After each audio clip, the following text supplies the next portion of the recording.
Okay. Now, some of, people tend to have different opinions, and, everybody has the right to run their rescue the way that they want to. But I think I have done a lot of improvement, because when I first started out, I was like, I wanted a hair sample, a blood sample, I wanted to have a tooth sample, I wanted to know, where your fucking parents migrated from, I wanted to know, everything before I even considered letting you even look at a dog, which I'm not that bad anymore. But I will say this: there are certain questions that an individual must be able to answer within a certain amount of time. Because trust and believe, you're talking to a motherfucker that got their bachelor's but don't got a GED. I know what looking and Googling up answers looks and seems like.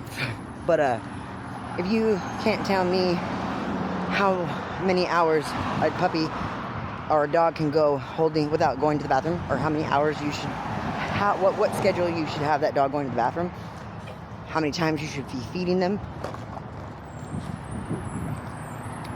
and they're all remind you. Now, you might want to save this one for future reference, because I'm giving you a little cheat here, because there is no set answer. There's not like one indefinite, one size fits all. Remember, depending on the breed, is going to depend on what those answers are. And, so what else? Let's see. And mind you, this is all for like adoption. Fosters are almost the same, but not necessarily, because I don't have to worry about it, because the fosters are temporary, mostly. I mean, I think every foster of mine has ended up adopting at some point, but by then they're already, they're in it. And fosters are a part of our pack. I mean, they're us. We are, they are us, we are them. They are us. Like, they are our peoples. And so if I got a problem with something that a foster's doing, I can just go and, bring that up to the foster and be like, hey, check it out, let me holler at you for a minute. This is what we got to do. Don't be doing that. And I'm actually really lucky to have really good fosters. My last foster is actually, I haven't had the pleasure of like meeting him yet, and I still haven't been able to make it over to see Toby yet, but it's an amazing success story. And I love it because there were certain people that were involved in the whole getting Toby to us, in addition to like our already established like bad taste in like some people in the animal welfare's mouth. But there was like a conflict going on, because it was like, judging off of appearance, right? We're brown. It was like some like, oh, you put that dog in a bad spot, blah blah blah blah blah blah. And I was like, you know what, bitch? At any time that you want to step the fuck up, be my motherfucking guest. And let me tell you something. If you ever see this video, and to the networker that it was being told to, don't worry, baby girl, because Toby is doing amazing. Luis has him fucking running side by side with his dog. They are friends. He is loved. He is cared for. He is beautiful. And you know what? That dog will never again know what it feels like to be unwanted and in a shelter alone and scared. And we don't know. We're actively looking. I don't know. I haven't had a chance to actually sit down and go over that yet. But I don't know if Luis is going to keep him or not. But I can tell you this: that dog ain't going to go nowhere unless it's guaranteed for sure that that it's going to be as good as what he got now. But that dog is doing amazing, and I'm so proud of him. And I'm just like, fuck yeah, one for the Browns. Like, I'm just kidding. But so I'm gonna do, just because I want to talk and get these videos out, because I feel like a stupid fucking Mensa for fucking not. But in the comments below, I want you to answer a couple questions for me, just for the fun of it. How long can a puppy go, or how many times should you take a puppy out to go to the bathroom?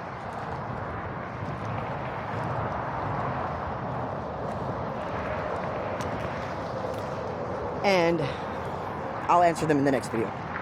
That way you can't cheat. How many times does a puppy eat?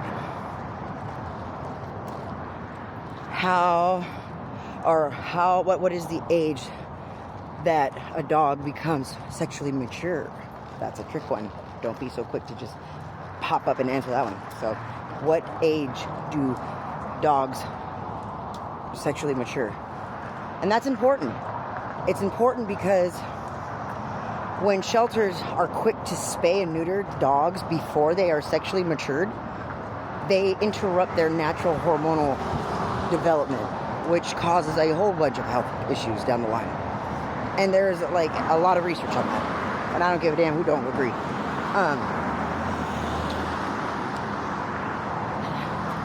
If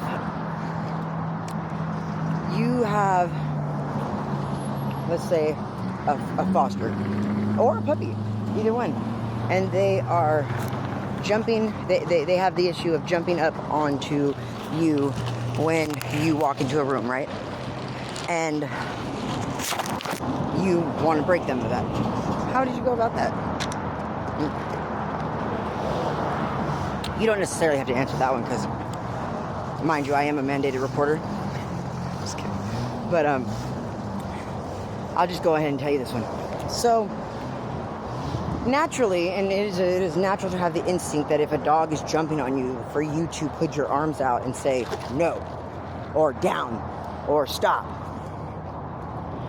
But what you are really telling that dog is, good, yeah, keep doing that. Because they don't understand you.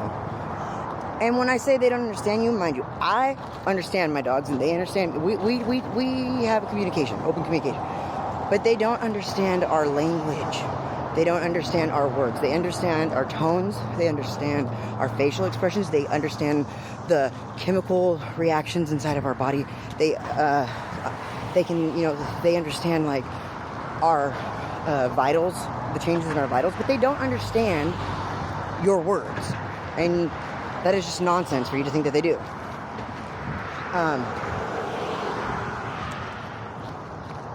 They understand associations. So in that moment, even though you're saying no, get down, what you're doing is, without knowing it, is you are interacting. You're reacting, right? They're acting, you're reacting. They're getting a reaction, which means, hey, I like reactions because they're social animals.